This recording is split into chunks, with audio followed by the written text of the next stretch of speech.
What's going on, YouTube? Claic all back again with another Final Fantasy Brave Exvius news update, and this is a New York edition. I'm out here for Fan Festa. I got like rehearsals tomorrow, and then we're actually having the event the next day, so I'm really excited to meet you guys once we go there. Like I said before, today I got to go out to like Square Enix's hidden base here in New York. They had set up and try out some games. I got to play Secret of Mana. I got to play a new mobile game. I think it's like it's going to be a MOBA. You guys got to check that out. It looks sweet. And then I got to play some Dissidia with some of the new characters on there. And I got to play this Spelunker game that was like multiplayer on the Switch, which I'm going to play with you guys too. That seemed amazing. But anyway, let's get into the FFBE news. Wake up this morning. Who do we got on here? Again, this is going to be a little awkward because it's not my normal setup. Sound's going to be bad because it's on a camera that doesn't have like a good sound thing. And it's really echoey in here. And, you know, my graphics are going to be like, hey, look at this stuff. It's cool. But that's what we're going to do. So we have Ayaka's banners finally here, guys. And I have some notes here. Again, this is going to be kind of like best I can do because we're out here in New York in my hotel. So what's good about this banner? Let's talk about this banner. Should you be excited? 100%. Ayaka is a 5-star base going up to 6-star. Is going to be our best white mage in the game for a long time to come. Now, there will be someone who will rival and even possibly dethrone her, but that's a whole other 5-star base, and it's kind of a spoiler to the story, so we're not going to talk about it, but just know if you miss out on Ayaka, there will be another 5-star base that can take her place and do some other things too, so just beware. But that'll be a while down the road. So let's talk about Ayaka here. Ayaka is a white mage. Ayaka has a plethora of abilities. Ayaka is going to take the place of Tillith on all of your teams, so let's get into it. So let's talk about Ayaka's raising ability. So first off, I want to mention that Ayaka does have dual white magic cast in her kit, so she can just be casting these white magic spells all the time. Remember, there are differences in abilities and white magic, so you're going to have to be aware of that when you're doing this. So let's talk about her raises again. She has a single target 100% HP raise. Now that can just be done. She also has an AoE 100% raise. So just like Tillith, she can get everybody up to 100%. And then she also has a single target one, and that I guess is for MP management, just in case you're running into MP problems. You only need to get one person up. She also has a single target 3-turn 80% re-raise. She can just cast on somebody. So if you know someone's going to die, if you're worried about them, if you want to throw some re-raises on some people, Ayaka has options for that. Now let's talk about dispelling the enemy. Assuming yourself and your team. She has Dispel Ga. So when there are bosses, let's take Dark Ifrit and Dark Siren, for example, you kind of want to dispel them both. Well, with Dispel Ga, she's going to dispel everybody on the enemy team. She has the option to do that. She also has an Asuna Ga, which is the ability to get rid of, paralyzed, blind, all of those normal status elements on your squad. She also has that wrapped in with a heal. So there are two different abilities, again, in P management, but I would always use the one that can heal just so you can get your healing, your people up. She has the ability to get rid of stop. Now, this is a really, really, really key factor here because that is very, very few and far between to be able to have that happen in this game. She also has a passive ability where she's 100% resist to stop, but then also when I'm reading some Japanese stuff, it seems like she can single target cast that on people. Not 100% sure on that again because I'm trying to translate between JP and the English here for me, Japanese and English, but that is an option. If it is, let me know in the comments below, unsure on that. She can also buff your team up. So not only can she do all that stuff we just talked about, she can do Meditate, which is 45% to Magic and Spirit. She can do, I don't know what exactly her move is called, but it's Embolden. Attack and Defense 45% for 5 turns. So if you need her to do that, she can do that too. Moving on to what makes her, what's a white mage? They heal. We need them to be able to heal. So with the changes to Global that Gumi has done with the names Kurata, Kuraja, all meaning different stuff, it's going to take me a while to get used to that. So what I'm going to tell you, she has like all of the tiers, all the way up to a new tier that we haven't had yet. So Kuraja used to be our best heal. She has one that's even better than that. No idea what the name's going to be in Global, so we're going to have to look at that. But it does do 2.5K, so 2,500 times an 18 multiplier, okay? So that's the healing, formula there. You take that 18, you times it by 2. Just to let it out there, if you double cast this, you're healing everybody to full health. I even think it might work on your 13K, 15K Wilhelms, Warrior of Lights, you guys can get up there. It should be able to get that up there. Now, I'm not exactly sure on the math or how much you can build her up to, but that should get the job done. On top of that, she has an AoE heal that she puts on people. I think it's for 3 turns. It's a 3K heal with a 9x mod. And that's just, like, if you need her to do stuff on the other turns, 3K is a lot of health. So that can help you out a lot there. So you can just throw that on your squad, and then the next turn, do whatever else you need her to do, maybe dispelling, raising, things like that. she has an MP recovery on herself. She has the 5% MP recovery, you know, that most people have in that refresh there, so she can get her MP up. I see us building her much like Tillith, making sure her defenses are really high and then giving her that mana regeneration, so we're not too worried about the mana. She can also recover MP on your team, so she has an ability where she can put up HP and MP on the team except for herself, much like Tillith. I think the MP is around 50. And then, on top of all that, there's two things about her that make her even more amazing. One, she has a passive that makes her 75% less chance of being targeted. So, she does not get hit by almost anything. I mean, besides the fact that half the people already have, like, I know it's all different roles, but, like, having her 75% unlikely to being hit, then having somebody else, like, always, like, pulling the, you know, 30%, like Wilhelm, pulling the targets to him, that's just, she almost never getting hit unless it's AoE. And then she has a limit burst that is worthy of being leveled up and is insane, okay? Once leveled up, this limit burst, what it does is it gets rid of all the normal status symbols, so blind that and whatever, on your whole team. Then it reses everybody up to full health, I do believe. Then it heals everybody by 100%. Then it gets rid of, you know, stop, you know, charm, all of those. So it gets rid of all those too if they were on your squad. Then it gets rid of any, like, attack debuff, spirit debuff, you know, defense debuff. It gets rid of all that. So it's pretty much a reset, bring everybody back to normal move. Very, very powerful. Most of our healers had limit bursts we didn't want to use. This is what like a oops button you can press if something goes wrong. Guys, Ayaka is insane. A lot of times we talk about all these different units in the game where it's like, oh, is it a must pull? Do I really need this? Is this going to change the game? I think Ayaka, especially if you don't have Tillith, is there to change the game. She'll be in the summoning pool forever. She is a 5-star base though, guys, so very hard to get, but very well worth it. They did the support right. You know, we're always getting damage dealers, and they, you know, there are better damage dealers. Just to put this in perspective, I think she's in the top 5 ranking of units in JP currently right now. Like, she's 5 or 6, I cannot remember exactly. But she's up there. She's a game changer for trials. She can carry you. She can make your team that much stronger. Very, very useful. She is awesome. So, oh yeah, I forgot to talk about a Trust Mastery. Pure White Blessing. Restore HP and MP and fill Limit Burst Gauge every turn during battle. I think they'll fill Limit Burst Gauges too. This is just a direct upgrade to anything else you're normally putting on Riku or anybody you need the Limit Burst on. Very good, but not like, I'd say medium. You can farm it out, but like, it's not exactly needed. Like, it just gives you a little bit of HP and MP recovery there on top of the, you know, normal 2 Limit Burst Crystals you'd be getting from, I think, Ignorance is what it's called. So the next person we have up here, I don't know if this will focus on that, is Goken.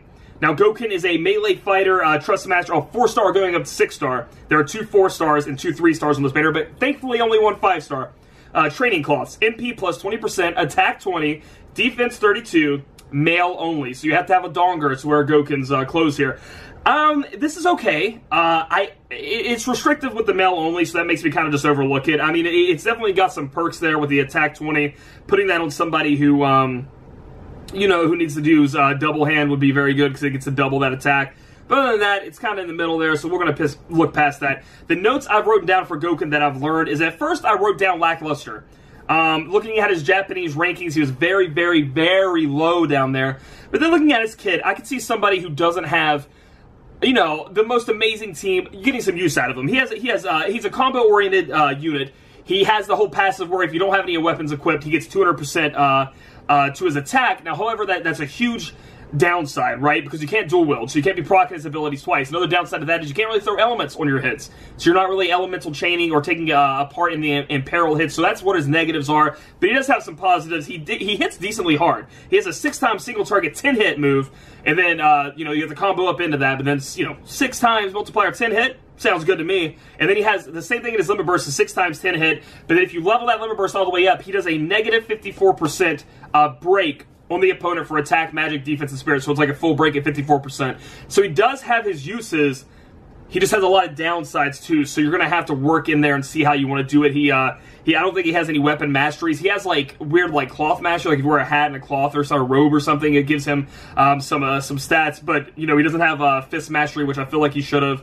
And so that 200% you get with not wielding weapons is kind of cool. It's all the way up to 200, but you know, you don't get the dual wield, and you don't get the other things like that. So Goken, Okay, moving on, we have Sylvia. And Sylvia here, if you guys can see her, sorry for the reflection of the light, let me move this down.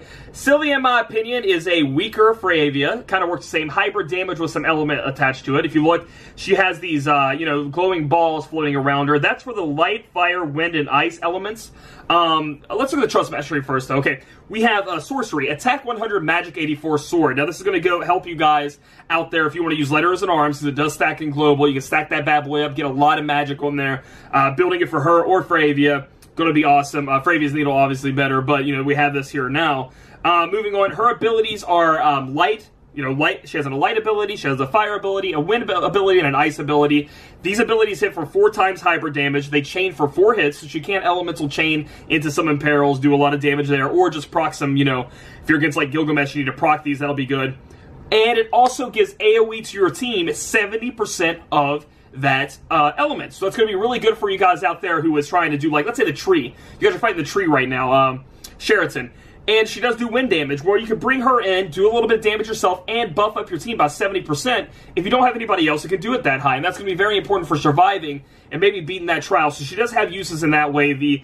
Anyone who can do some physical damage, and she actually has hybrid damage, so she can like bust in there and do a lot more damage to people who have high defenses. But overall, that's her uses. She's a 4-star again, just like Goku, so I think she's the better 4-star. I think she has a better TM, and she's a better unit, so be on the lookout for her. She seems pretty decent.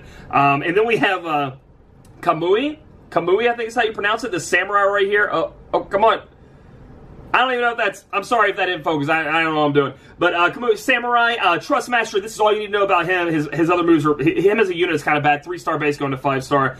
This is what you want to know about him. If you pull him, you are getting an insane TM. 120 attack katana, fire element attached. Done with the times when you guys didn't have Churi Jiraden, or if you were using Churi Jiraden, that's over. We have a 120 attack katana with the fire element on it, guys. And we've had to use fire elements a lot in Marlboro Trial. You can use them on this new Sheraton boss for the little dangling fruit. I do believe that they are weak to fire from what people are telling me. This is a chance to throw the fire element on, use it with your ace. Your ace is sitting there putting a fire imperil about 75%. If you've enhanced them, that's going to be great for you. Also, it's 120 attack. So if you didn't get 2B, you didn't get her katana, here's one you can get at 3-star base. Be very happy if you see this guy show up. And the last unit, and I hate to say it again, it's Yori, Ninja, just not the best. Even the Trust Mastery, Attack and Magic 20%. I mean, come on, you can we're gonna get those in, and right now you can buy them in that new event. You can attack 20% right there. So not very good. Very bad, actually, in my opinion. Ninja does do some hybrid damage, but it's ninjutsu, and I do not think the ninjutsu abilities... I think she does wind and earth damage, and it does chain a little bit, but it's ninjutsu, so I don't think it procs off dual wield. You guys can tell me if I'm wrong. It's hybrid damage. I don't know if that counts as a physical skill. You guys got to let me know. But overall, what do I think of this banner? Should you be hyped for this? This is one of the big ones. You know how we had like Orlando, Lightning was way before now. Lightning's units. Obviously, that's power creep in the game. Ayaka is big, guys. Huge. If you pull her, Rainbow comes down, and out pops the lead to delete your account. No, I'm just joking. If it's not Ayaka, be sad. But if it's Ayaka, be pumped. Very worth pulling for, okay? So we'll move on from Ayaka, and we'll go to Ayaka's event. And guys, this event is going to be very different than the other events that you guys have done in the past. They're going to allow you to, in this event, try out characters from the banner. You get to actually play with Ayaka or Goken. They can come in your team. They can come in your squad. You can take them as, I think it's a friend unit is what you get to use them as. On your team, everybody gets to try them out. I don't know if they're max level. I hope. That would be amazing. So you get to take, this is awesome. It's like taking the unit out for a trial spin, a little trial run, so you can see how you like them and how good they actually are. You can test them out yourself. And the way this event is going to work is that you are going to get a candy recipe. In these missions you do for Ayaka, you're going to get, it says quality sugar and delicious water, which is what makes the candy. If you make the candy, you turn it into that. Here we go. This is why we use that. See them? Oh my gosh, come on. Focus. It won't focus. I'm sorry. Oh, there we go. Kind of. There we go. Kind of focus. Do you see him there? The Moogle with the mustache? Yes. You trade into him. You're going to have stuff to trade in. You're going to make this. It's pretty cool. And then we have some unit exclusive stuff too. We have Pure White Robe, which is Ayaka's robe. And looks white magey as hell. MP plus 15%, which is pretty damn good. Defense 30, Spirit 44, great defensive, which is what we want. Light resist 30%, so A plus there, definitely get that. And then we have Naruto's headband. I don't know if you guys can see that. Naruto's headband, what does it do for us? Sturdy headband. Chance of countering when receiving magic damage. It gives you attack 12 and defense and spirit 14. Decent stats on that. I mean, attack 12, isn't the highest, but it also gives you that chance to counter, which could come in handy down the road. Not nearly as good as a pure white robe, but it's okay. And what's going to happen is you're going to see here as you look through the instructions, you got to go to the pure white, the city of pink. Then after you go there, you're going to be able to go talk to Ayaka, and then you're going to have Ayaka requests that she has you do. No idea what those are, but it seems very interesting to get in there. And after you complete Ayaka's request, you can do Goken's request, and it all ends up making that candy and turning it in. So a very, very cool little thing they have there. And then the Chamber of Crystals is coming back, obviously. And then we have the maintenance happening tonight into Thursday. So that's all the news we have this week at FFBE. Again, I can't do a banner review. I am here in New York. I'm going to try to, if I get Ayaka, I'm going to try to do like a units spotlight. You know how I used to do those? I really want to do one for Ayaka. She's that big of a game changer in the game.